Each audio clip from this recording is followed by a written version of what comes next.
Hello, everyone. Whatever who is watching, if you're watching, means you are meant to see it. And maybe you are going through the same experiences as we do. We do our inner work, we do our energy work, subconscious work, shadow work, call how you want. And we are still trying to manage our lives as a human, but to raise our awareness about what's going on, what's happening to us, and why we are getting into different situations. And Anya had really good experience yesterday, right? Yes, yes. Tell about shop. So I was at a convenience store getting things for my what I had planned for that part of the day. And as I'm standing in line, I noticed this young cashier, and she's in exchanging with this gentleman, and his arms were full as he was going to leave. And his ID fell on the ground, and she said, "Hey, you dropped your ID." And he huffed a little because he was frustrated and he had to put his stuff down to pick up his ID. And she's like, "Sorry about that."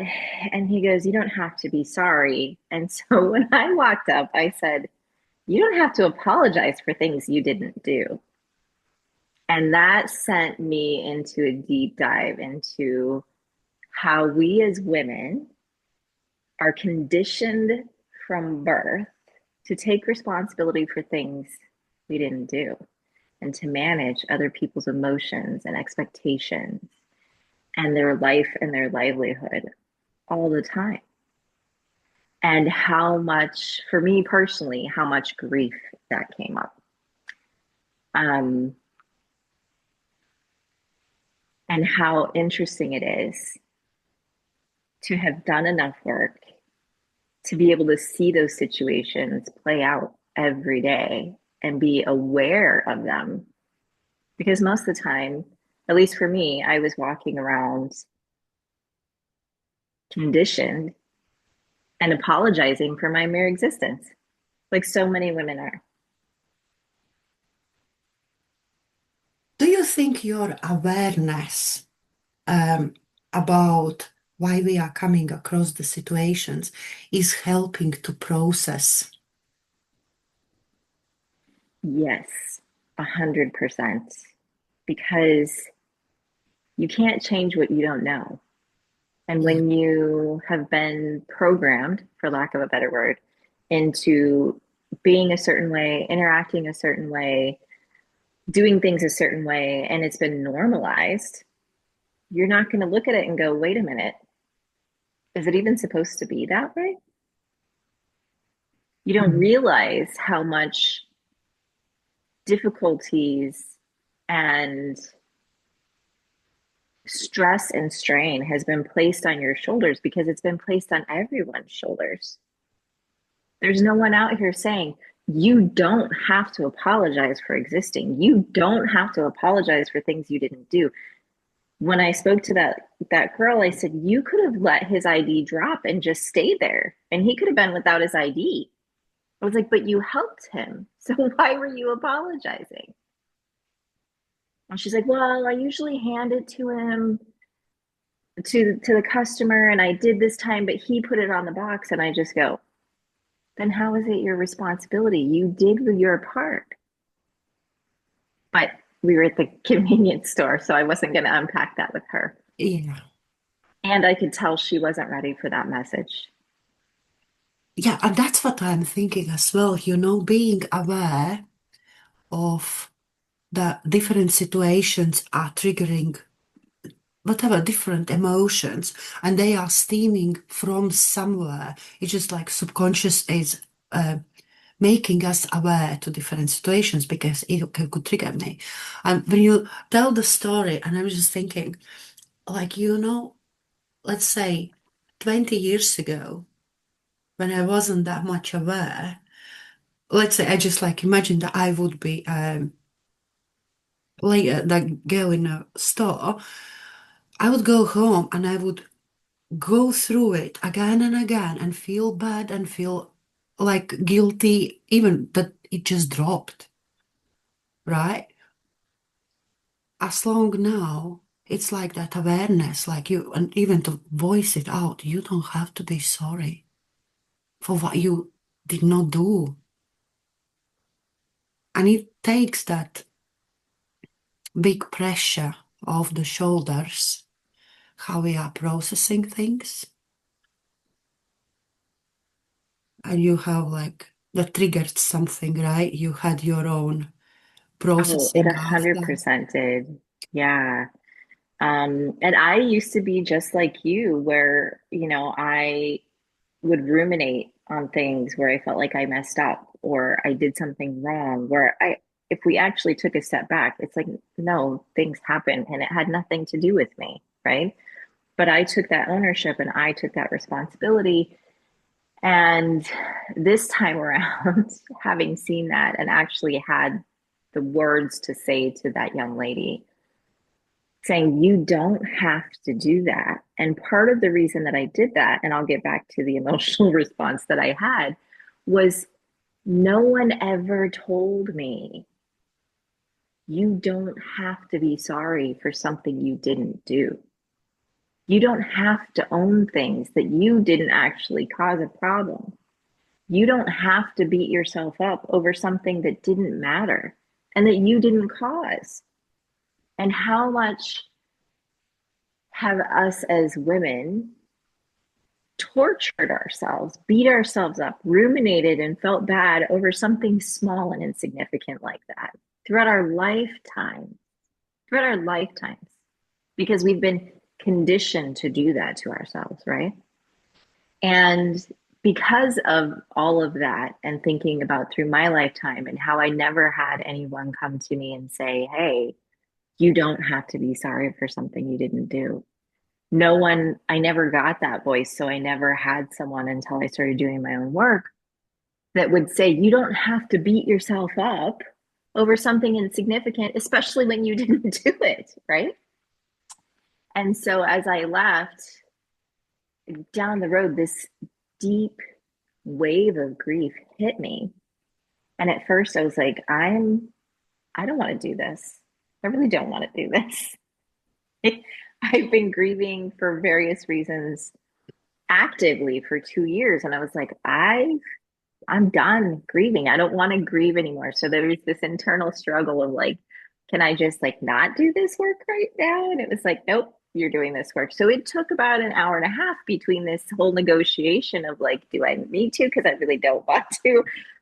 And it was like very insistent, which when you're doing your inner work, it can become that way, right? Because it's like, it really, once you get into being really good at doing your inner work, whatever you want to call that, shadow work, whatever, when you get really good at doing your inner work, it will become insistent because your psyche knows, your subconscious knows that it really won't take that long if you just surrender and do the work. So I spent probably an hour of true work, which seems like a long time, but it's like normally this would have cost me days, right? Or weeks. So if all I have to do is invest an hour of my time crying my eyes out to where they look like they're bug eyes, and I'm snotting all over the place because it's a deep, deep grief coming through me of a lifetime of conditioning and the things that we've accepted as truth that really aren't. They're Yeah. just not true. And, it took an hour of this really ugly crying and um but I got it all out. I got it all out and it was super deep and it was not just my conditioning, it was other people's conditioning and how I had conditioned my own daughters to do this because at that time, not being aware, I was just perpetuating what had been perpetuated for me. And while I was waking up through my journey, I kept trying to teach my daughters things that I would become aware of. But I never got to a point where I really sat down with them and said, I am so sorry for conditioning you to believe that you needed to be sorry for things that weren't your responsibility. Mm. And so this was a multi-layered grief, not just my own, but what I did to my daughters, what we do to other women, women as a collective, how we've all been conditioned that we are somehow less than. And we even have to, in many instances, feel as though we have to apologize simply for existing. And yet, there is not a soul on this planet that would be here without a woman.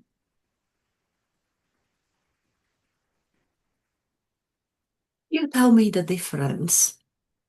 In that moment when you were crying, your eyes out and processing the grief, if it would happen 20 years ago, and what is difference between now, how much you identify with it as a true that is happening with you, or it's just a understanding what's going on.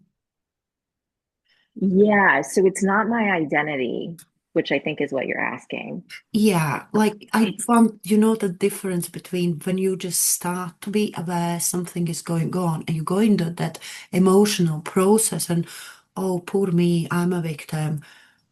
And then you evolve in this spiritual work or self work.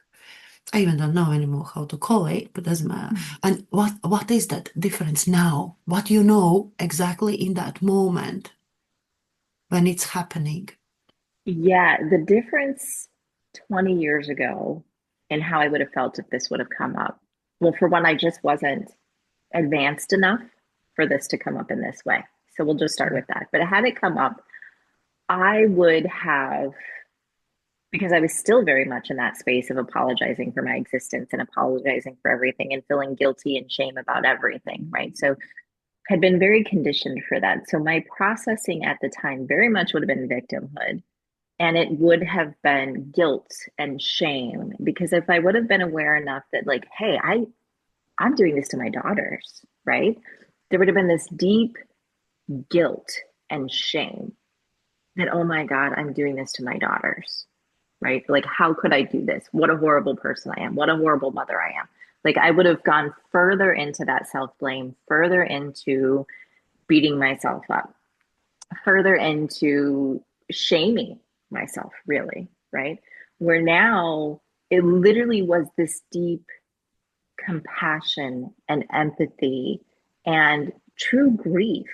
It was grief, where before it would have been self um, flagellation, right? Where I'm beating myself. I'm literally beating myself to a pulp for things that I've been conditioned to do. And now suddenly I have this awareness and I'm still in that place of owning stuff that's not really mine to own. I mean, yes, it's mine, but it's not mine, right? Because I didn't create it. I just perpetuated it. And that's where the self compassion comes in, and where now, because I've done so much work and I realize there's so many things that we've been taught are our fault or our responsibility, and they really aren't, right? Because again, is it my responsibility that I conditioned my children? Was I the one that did it? Absolutely. Did I do it consciously? Absolutely not. And because I didn't do it consciously, there's a part of me that can go, it's okay. Yes, you did do this. Yes, it has harm. Yes, it has implications and it's playing out. And you didn't go into your head and say, I'm going to harm my children. You were in a space, I was in a space where I was continuing to teach my children how to be in the world the same way I had been taught to be in the world, because we're all just being taught and we live out this unconsciously. And now that I've woken up, it's like, no, I was taught this from a young age and I didn't have anybody to say, hey, it doesn't have to be like this. Hey, there's another way of being. And we can get into that and how everything could fail us. And then we can get back into victim mentality. And I'm not going to perpetuate that at this moment. But the difference for me really is I would have beat myself and had so much guilt and so much shame that I had harmed my children. Mm, And now, because I've done enough work and I realize that most people aren't aware, they're just going on the programming they receive from their family and society and everything else. And it gets reinforced all the time, right? So there's nothing that really breaks the loop. mm, But once you realize that, like, hey, we're all basically unconsciously walking through this earth with this programming that was set forth probably hundreds, if not thousands of years ago, right? And it's just been passed down through generations. So it wasn't even a choice that we made. So, yes, in some ways, I need to be held accountable. And yet, in many ways, I don't, because now I'm waking up and now I can grieve not just for myself, but for every woman who's encountered this, mm. and grieve for our society and the fact that we teach our girls and our women to apologize. And yet, when you look around, it's almost like the newer generations are waking up Yeah, and they're like, I'm not going to play this game anymore. And so, as a collective, I feel like we're waking up. I agree. And I think that inner work becomes more conscious as well. Mm-hmm. Like, yeah, it's so beautiful to witness those changes. That it's not like I'm not the only one, that more communication and more talking about it. It feels like just to let know people, well, this is the reality. Sometimes it looks ugly, but it's actually not, Absolutely. right? I did my work at some moment, the beginning of week. Oh, and it went so deep. Now, I'm starting to get those, as we talk about programming and what conditions us. And I like you mentioned, not just subconscious, but that unconscious programming, which starts at the really very first moment we are born into this world, all environment, everything. And I'm starting to get like very early stage memories from this life. Well, access the past lives is not difficult, right? I feel like more difficult is to access these this life's memories very early, but when there comes like few months old and how the environment and what was going on around literally conditions us and what is safe and what is not safe way to be in this world. That's when we learn it.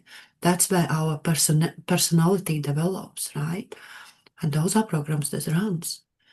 And obviously, at some moment, I developed this feeling that it's not safe to be who I am because that is not allowed. This is that a lot of, and it's not safe because at some moment we can be punished even just for doing something as a child when adults not always pay attention. I know I'm a mother as well.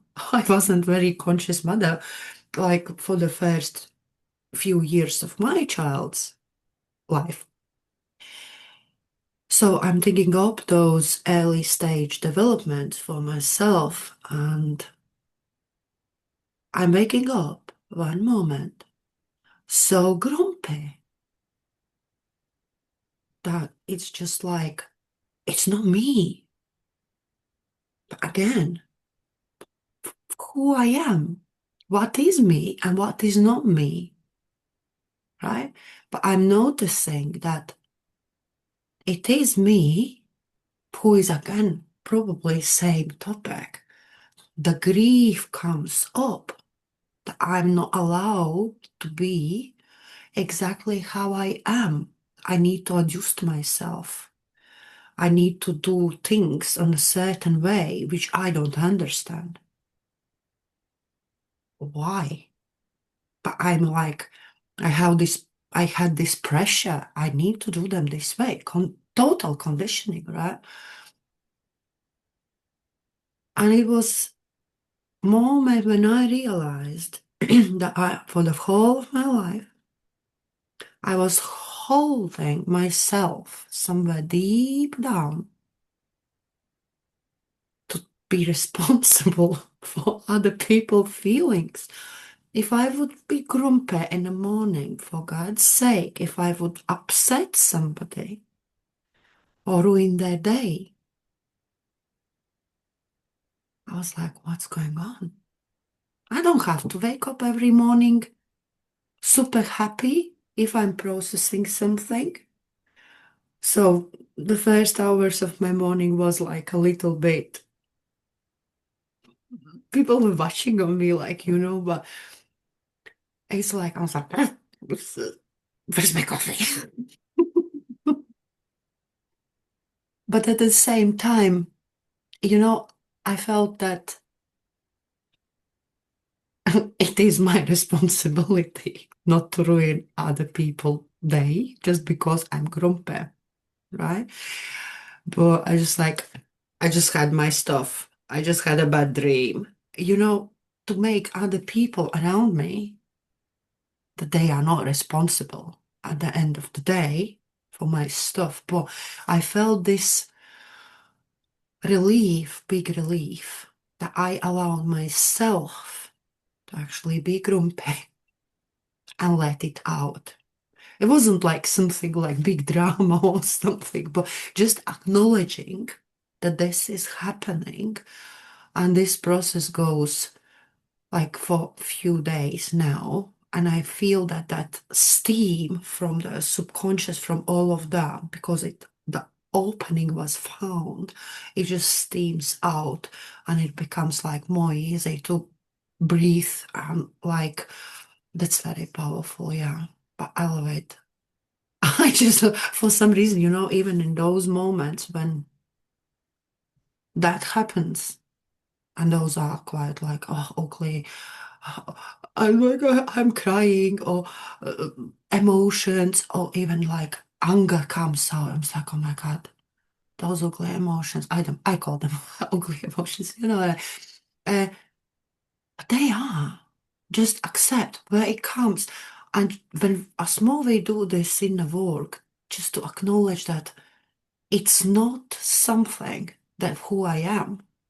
It's something that shows me some part of me that wants love, and it's there to be released, not to affect, but to be released.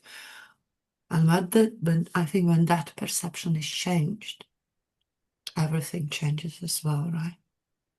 Absolutely. Absolutely. I think it's been very beautiful week. Yes. Yes, I agree. So I know we had spoken earlier on this kind of, but what would you say to a parent who thinks that it doesn't matter what happens when their child is small because they'll forget? What would you say to that parent? They never forget. Subconscious remembers everything, and it affects the whole life.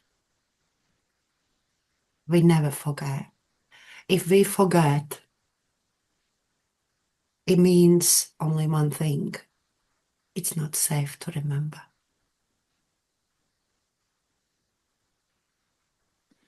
And yet, if you forget and it's not safe to remember, does it still have an impact? Yes.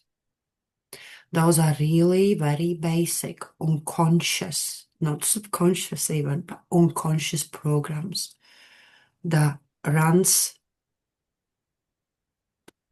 It just runs there, and all life is built on them. It's not safe to be me. It's not safe to show emotions. Whatever it is there, but it's there, and it runs all life, all what we see, even the perception how we see the world, runs from those programs. Because, subconscious will always look for the proof that programs I have already, they are true. Absolutely. And that's why we repeat same circles of experience again and again and again and again. Because that's what subconscious is looking for. And if you were willing to give an example, it could be yours or someone else's, um, example of how something that happened when someone was really small, right? Maybe a few months old, maybe a couple years old, that happened that would cause these unconscious programming that literally dictates your life, right? It literally directs your life because you now have these beliefs. Could you give an example of what something that would maybe look relatively benign? Okay, let's say there is an 8 months old girl who is sitting in the lap of the mother, and the grandmother is coming into the whatever room or kitchen, and she approached the mom and starts some kind of conversation, something, and suddenly this 8 months old girl wants, she just is thirsty, she wants of water. And she expressing this need for the water at that moment. And both of ladies, mom and grandmother, said, "Shh, adults are talking." So the programs that it's not safe for me to voice my needs because there is that emotion that comes with it. It's not even that much the words. It's about expression. It's about energy what comes out in that moment. Because same thing could be said, just give me a moment. I will get the water. Or like, "Shh, adults are talking, but I will take care of it." Or, "Shh, adults are talking." So all of that gives an impact. It's not safe to voice my needs. My needs are not met, even if I try. It's not even safe to express an emotions because in that moment, the little girl could go into freeze mode, and this freeze mode will actually be present for the whole life until she recognizes and start do something. Recognition is a big part, but then how to reinstall all those programs, it's even bigger part. But yeah, that's how. And time goes. We don't remember, we even don't know where it's come from, but subconscious will recreate it. Let's say now the girl is 1 year old and there is just on the street, they are walking on the street, everything is all right. And suddenly she just hears that noise and she gets the same feeling. And that's how that programming is like strengthened even over the years. Noises, words, intonations, they are triggering those very first experiences again and again. And that causes, I think, even a lot, physical, not just mental and psychological, but also physical, like vegetative, whatever it is. Um, yeah, as more I do my own work with the people, as more I really see this impact. And it's not even about what you remember from teens, it's from the very, very early stages. Because the experiences of the teen years, or even the early years of the school or whatever, it's all subconscious already is looking for proof that what I already have there, it is true. 100%, 100%. And I love that you went that direction. So, looking for proof, say that young girl has these beliefs already that it's not safe to be her, it's not safe to express her emotions. Even when she does ask for something, it's not going to be met. What sort of situation, what sort of relationship might she find herself in later in life? Because she has this programming running in the background, right? Exactly the same. Her needs will not be met. But then it's like interesting. First, yes, we are attracting the partners, but we are already attract in that moment. And there will be something. But also the person, the partner, may not even mean it, but just an expression of, oh, give me a minute. I even didn't mean to upset her, but she gets upset because for her it means her needs is not met right there and right now, because there is still that 8 months old girl behind who is small and her needs supposed to be met because she cannot take the water herself, right? But we see through this prism, through this personal perception, what is there, even if it's really not there. I'm not talking now about abusive relationship. I'm not talking now about narcissist type people we meet, I'm talking like two normal people meet and how they see each other. The woman will see the man through her own prism, and he will see her through his prism as well. It's not just about us, it's about really the men as well. We are hurting them a lot. Even if we become more aware, it happens because everyone, literally everyone, can get triggered because of the past experiences. That is like really very poor, the billionaire, I don't know, the store assistants or the president or whatever. The programs work for everyone the same. And if you think from this level, the most arrogant person who seems for you the most arrogant, maybe is the most traumatized. Somebody who appears so self-confident may not be at all. It's just developed self-preserving way how to be in this life. So I think when we become like really aware what's going on with each and then see other people. So yeah, but we always look for proof from those programs that is on unconscious level.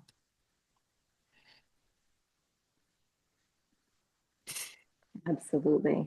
And I love that you tied in that this is true for both men and women from all walks of life, that it doesn't matter how good of a life externally it looks like, right? Because you would imagine that somebody that's a billionaire or somebody that's a president or whatever, that maybe they've had a really good life, right? And everything being relative compared to you, maybe they did have a really good life, at least externally looking, right? Yet, because everything is relative, their external life may have been good, but the exchanges that they had, the things that create and amplify the inner landscape, might have been really bad. Yeah. And maybe it's just a compensation to compensate that empty space somewhere. Absolutely. Absolutely. Yeah, even to this day, one of the things that I personally struggle with in certain communities is the need for people to present as I'm somehow better than you. which we all know usually is a crutch or a mask to cover that they really don't, right? They really don't feel so great about themselves. And so they have to present this, I'm better than you, because not only are they trying to convince you, but they're really trying to convince themselves, right? Where before I would have been really offended because I've always had the stance of like we all are born and we all die. The only thing that's different is what happens in the middle, right? Exactly. And just because you experience something different than me doesn't make you somehow better than me. Yeah. Because most of what you want to pretend makes you better is circumstances because you won the birth lottery, right? You were born into parents who had money, or you were born into a circumstance that wasn't immersed in war, or, whatever. Things that literally were, if we're speaking from a human perspective, were beyond your choice and control, right? You didn't really, like, you're not better because of where you were born or what circumstances you were born into, Yeah, right? definitely. And that's always been a trigger for me when somebody does that. And now it's a turn off. It's no longer a trigger in the same way because before I would have been hurt, right? It's like we were talking about in the beginning where 20 years ago I would have self-flagellated around a circumstance. Before it was like, forget you. Like you think you're better because you have two parents and I have one, which means you have access to things that I don't because I have one person trying to do everything that your two parents are trying to do. And before I would feel very hurt by that. And now I just go, you're not my person. And even if I have the capacity, I no longer need to play the savior in everyone's life. And that's also part of growth and realization is that I get to choose who I pour my effort into. Where before I used to run around and try and play savior and help everyone I could at my expense, right? Like I literally would like burn myself to the ground to try and keep other people warm. And they wouldn't even care to spit on me, seeing that I was on fire, right? Where now I'm just like, you're not my person, and I'm not your person, and that's okay. Yes. Oh my God. It's exactly the moment. It's okay, totally. And even just keeping circles small is better. But yeah, I can agree with this. I've been in the same position level, like, oh yeah, that person knows more, knows more. But now it's just like a turn off. Okay, no, thank you. Instead of helping, like, to expand, to force on. This is that's same conditioning. But thank you. I think, we are just moving out from conditioning in a general. We are done with that. Right. Because if we think about, all those beautiful prophecies about the old world collapsing, the new world needs to be built, the new world is coming. This is my favorite saying. There is no magical unicorn who will come, fart, sparkles, and suddenly everything will change, right?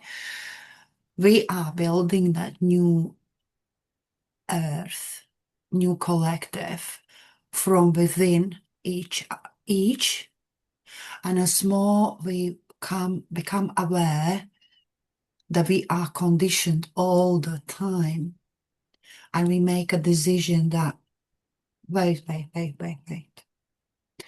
I get to choose actually. I will get to choose if I will allow this outer space to keep condition me or no.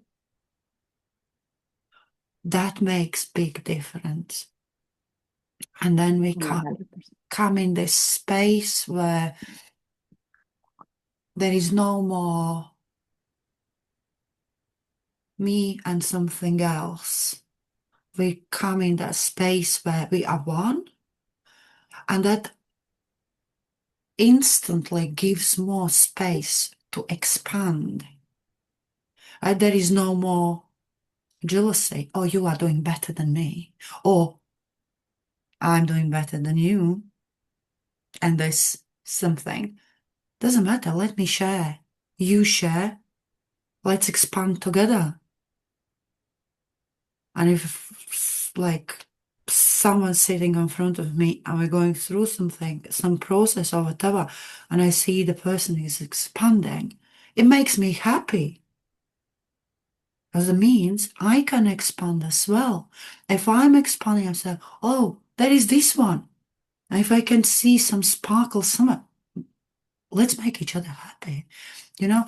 And this is really the beginning of this creation of the new world. A lot will collapse. I see a lot of will collapse, but probably about global things. That's a Yes. different conversation. And about all that new earth stuff, but that's why we basically how all this access and so much and so wide and so different, because for different people different tools will be more appropriate, because it is time for this world to change. And on this sentence to be said, the world needs to be changed, I think we're gonna say goodbye for now. But if you have a story and if you want to share your insights, your expansions, you're welcome to leave the comment below. And maybe we can have you here for a conversation. Bye. Bye.